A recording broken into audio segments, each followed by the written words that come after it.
Hey nerds, Farmer Jesse here. Welcome to Growers Daily, your daily dose of ecological farming insight. It is Monday, March 10th, 2025, and today we're going to talk about testing soil moisture, the simple way, veganic compost, and what are the easiest vegetables to grow. So let's do it.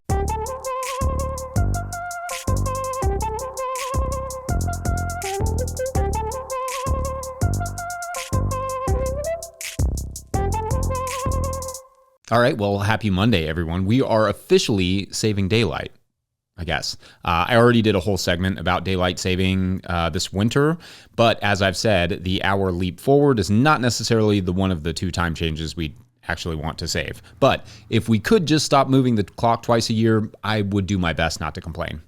Don't care. I live off routine, so there is almost nothing I loathe more than a completely arbitrary time change. It's my nemesis. That and American cheese. Those two things. Just rid me of them. Indeed, though, happy Monday. I hope everyone had a nice weekend. It was lovely weather here. Our dear friends at Bel Air Blooms hosted a little farmer potluck on Saturday, which was great, honestly, hanging out with the farmer friends. You know how much I love that. Perfect weather for it as well. They have an awesome operation, too, so it's always fun to see flower farms because I know so little about what is happening. And again, I got to see a lot of my farming buddies there and meet some new folks. Kids ran around like crazy. It was very nice and very welcomed. Then on Sunday, I went to a celebration for a friend who had cancer and recently passed away. So it was an intense swing of emotions, sort of whiplashy kind of weekend. But it was good to see friends in both places and celebrate the one who couldn't be there. Anyway, changing gears with my usual adeptness. Recently, someone asked me what are some of the easiest vegetables to grow, and I found myself struggling to come up with a simple answer because of how many factors have to be taken into consideration. So naturally, I've decided to suck it up and try. First, the failure of most vegetables has less to do with the variety or type of vegetable chosen than it does the conditions into which that vegetable was planted.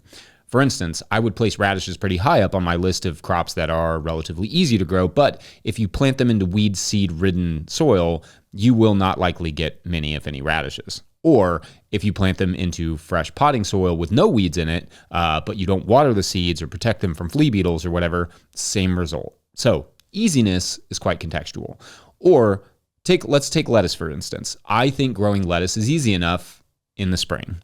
But in the summer, it's incredibly technical, or broccoli and cauliflower. These are wonderfully straightforward crops to grow if you live in a northern climate with cooler nights. In the heat of the South, it's a tough job, especially if you plant them too late in the spring or too early in the summer. So anyway, let's assume you have good, weed-free, healthy soil to work with. Here are my easiest crops to grow for most growers. I will be curious to see what you all would add. For directly seeded crops, radishes, turnips, arugula, and lettuce in the spring. As long as you have your soil free of weeds and you're willing to make sure those crops stay watered, these are relatively easy crops to grow. Anything in the brassica family, however, I recommend covering with insect netting or it will get ravaged by flea beetles, more than likely. And then other things later on into the late spring and into the summer. I don't think anything in the cucurbit family is particularly easy all the time, but zucchini and summer squash are definitely the easiest of those crops. Cucumbers can be great in the first season. They can be a lot harder once you have an established garden. Ditto melons. Sweet corn in the summer can actually be quite easy to grow as long as you cover it from the crows until it is a few inches tall, like put some row cover over it, then protect it with something when it's ready from raccoons, but otherwise relatively easy crop. Slow, but easy. For transplanted crops, head lettuce, onions, and potatoes are pretty high up there. Like all crops, they naturally have pests and issues, but in the early spring, the process is pretty straightforward and none of them require any sort of covering with insect netting or anything like that necessarily. Potatoes, you will have to hill them just to keep them from greening, but you can also use mulch. Relatively easy in terms of crop to grow, maybe like medium hard. Later in the spring, after your last chance of frost, transplanted peppers are an easy winner in a slightly warmer climate or inside of a high tunnel. The trellising, if you choose to do that, like plant them really close and trellis them, is relatively easy as well because it does not have to go quite as high as like a tomato plant. I mean, those can go over your head, so the trellising can get kind of tedious. Tomatoes in the field probably rank as like medium hard for me, only because the trellising for tomatoes takes consistent attention. If you are in a cooler climate, crops like Napa cabbage, tatsoi, and kohlrabi can be quite reliable in the spring or in the fall. Those can be a little tougher in warmer climates, but the shorter season brassicas are easier and require less fussing over than the longer season ones like broccoli and cauliflower and Brussels sprouts. If you're further south or in a warmer climate, okra is a great option with very few pests. I mean, it's hard enough to pick okra. You can imagine all the pests are like, yeah, we're good. I also really love growing sweet potatoes if you can keep the deer out of the greens and cultivate them pretty well before the greens like kind of take over. Cilantro is a bit like lettuce, easy in the spring and fall, but technical as all get out in the summer to keep it from bolting. I also think fennel is an underrated easy crop to grow because it's a bit slow growing, but if you like fennel, it is relatively low on the pest front in the spring and fall. Basil is also another one I would put pretty high up there as long as you get it. I would just get transplants and put them in well after your last chance of frost because they don't like any cold. Like 39 degrees is basically sub-zero weather for them. But basil even does well without a ton of rain. So like, in fact, it likes slightly drier climates. So a good crop in most gardens. Now, you may have noticed some, if not a lot, of missing members of the vegetable world in there, which we will save for discussing tomorrow. So subscribe or follow or whatever it is it's called on your preferred platform for the show. For now, though, I want to hear what you all think are the easiest crops to grow in your context, region, with your temperament, goals, and we're going to take a quick break. When we come back, how to measure soil moisture the lazy way. Awesome. BRB. Today's episode of Growers Daily is brought to you by So Right Seeds. So Right Seeds is an heirloom seed company that offers fresh, high-quality, open-pollinated seeds. They have a great selection on their website of over 400 varieties, along with a planter's library with tips for growing. They offer cover crops and bulk packs of seed for sustainable home gardening. The instructions on the back of their packets have all the information you need to get started. Go to So Right Seeds, that's S-O-W, and use my discount code NOTILL for 15% off your order. That's SoRightSeeds.com. All right, enjoy the show.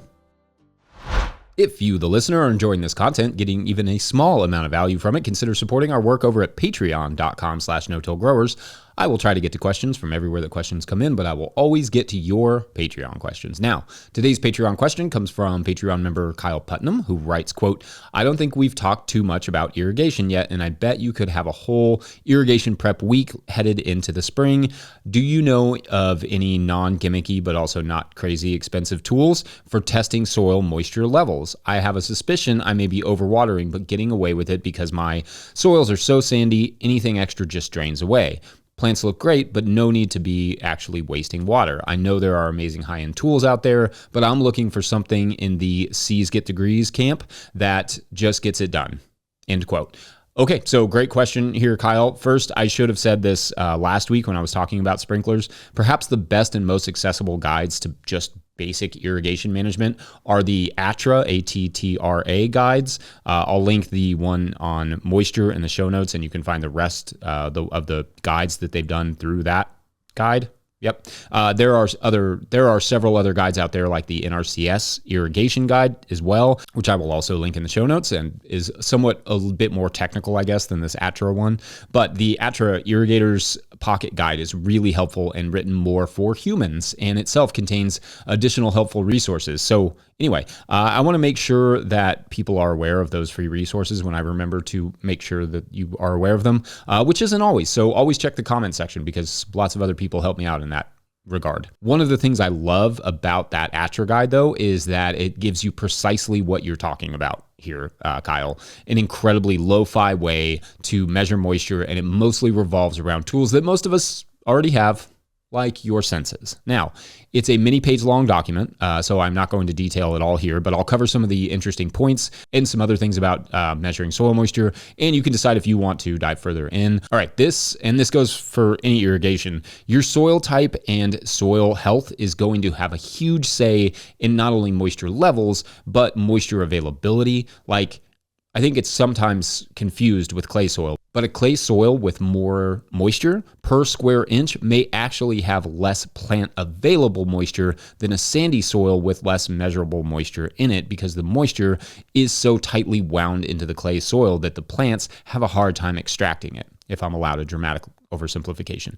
So in other words, a wetter feeling clay soil may actually have less available water than a drier feeling sandy soil. And on the soil health side, the higher your soil organic matter, the more plant available moisture a given soil will hold when needed and simultaneously release in excessive rains, like it'll let it drain through.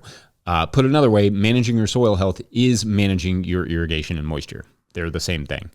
But that's not necessarily helpful for your question. So first, let's describe some of the ways to measure soil moisture with your senses, and then we'll talk about some basic tools. And I want to emphasize that soil moisture tools are not necessarily going to be all that much more precise, or they're going to be way more precise than any of us could use or is necessary for what we do. Think like researchers.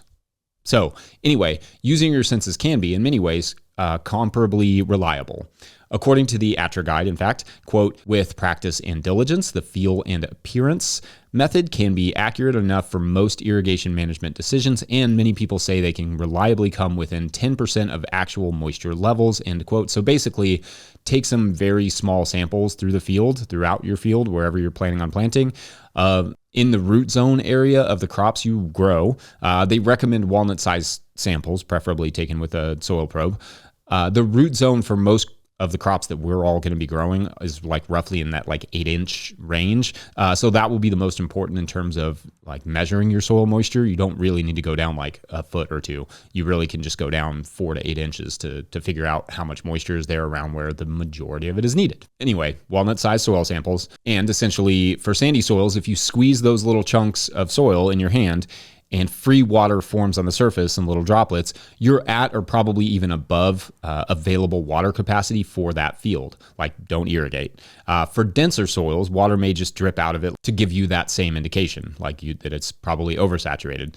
And in fact, that Atcher Guide has a nice little handy chart for you to follow. However, if you squeeze that sample and it leaves a nice moist impression on your hand, regardless of the soil type, that's a good sign that you're at probably 100% moisture capacity. For like 70 to 80% available water capacity, coarse sandy soils form a ball but tend to break up easily. Clays, they kind of ribbon out and don't form a ball. They will feel slick as well. Then you can kind of think of it like the clay and sand both form together less and less as they get drier and drier. So once you get past that, like they form a nice ball and they feel a little moist, period, then it starts to get drier and drier, and you're probably getting to closer to that 50% or lower soil moisture. If you can't form a ball at all with the sand and it flows through your fingers, or for the clay, it will feel really hard and cracked and maybe even dusty or powdery. At that point, you're between 0 and 25% available water capacity, which is far too low. You really don't want to go anywhere below 50%, with that 70 to 80% range being perhaps ideal. Now, I will add that if you do squeeze water out of it, also smell the sample. If it smells like manure, that's not a great sign, unless you're an anaerobic microbe. That smell is basically telling you that the water is not really draining very well in your area and is creating anaerobic, non-oxygen rich environments, which can lead to disease and dead plants.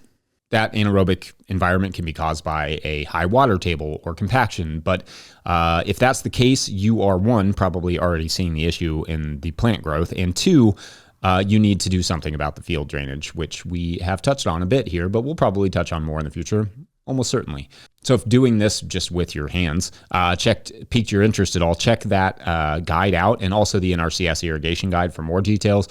In terms of tools, if you want to go that route, the tool that probably makes the most sense, on the longer lasting side at least, is the tensiometer, especially for sandier, coarser soils. These are anywhere from $50 to $100. Their advantages are things like not needing batteries, lasting many years, not being affected by salinity, which other tools are, and being relatively simple to use. You can also make your own if you wish. There's lots of guides for how to do that online. There are other tools as well, but frankly, they are more complicated to set up or use, or affected by salinity, or not great for sand, and or not great for clay, or are more expensive or whatever. To be sure, those tools can be highly accurate and even feed into data loggers, which is fun, and you'd be able to track how your moisture changes over the season. And researchers utilize these types of tools for that exact reason. But for a farmer, the hand test is probably going to get you pretty far, if not as far as you need. Or if you just like something slightly more technical, the tensiometer is probably the best bet. Some of those other ones require things like calibration. So I would really, really investigate if you want to spend some money on like a true moisture content measurement tool. So anyway, for the vast majority of people listening to / watching this, your senses will be more than enough. Basically, does it ball up in your hand, a bit in your hand, and leave a little moisture on the palm of your hand and not smell like manure 8 or so inches down. Then you're good to go. If it feels dry and crumbly, I would irrigate until it doesn't. If you really want to dial in your water management, however, and you have really good irrigation equipment that can get you pretty exact applications of water, perhaps like in a tunnel on a very small acreage where absolutely every square foot has to be productive to make the amount of money you need to earn to keep farming, then consider investing in one of those or some of those tools if you want, and some very good irrigation. And of course, maintain your irrigation supplies really well to ensure you're getting the water delivery that you need. And read up a lot on irrigation for your soil type, because stop me if you've heard this before, context, it's still everything. Anyway, hopefully I helped a little bit there. Up next, we're going to take a quick break and then talk veganic compost. Be right back.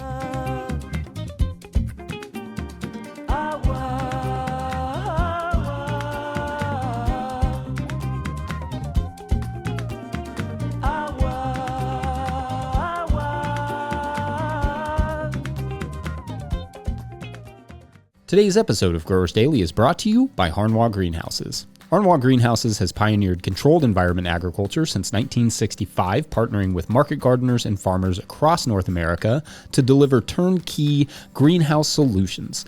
Their unwavering mission is to support growers' success through innovation and expertise in design, manufacturing, and installation. Agua Greenhouses are engineered to withstand high wind and snow loads, providing optimal brightness, increased yields, rapid ROI, and long-lasting durability. With over 20,000 projects completed, they are more than a manufacturer. They are a trusted partner. Their structures foster sustainable, energy-efficient ecosystems that drive profitable, resilient agriculture.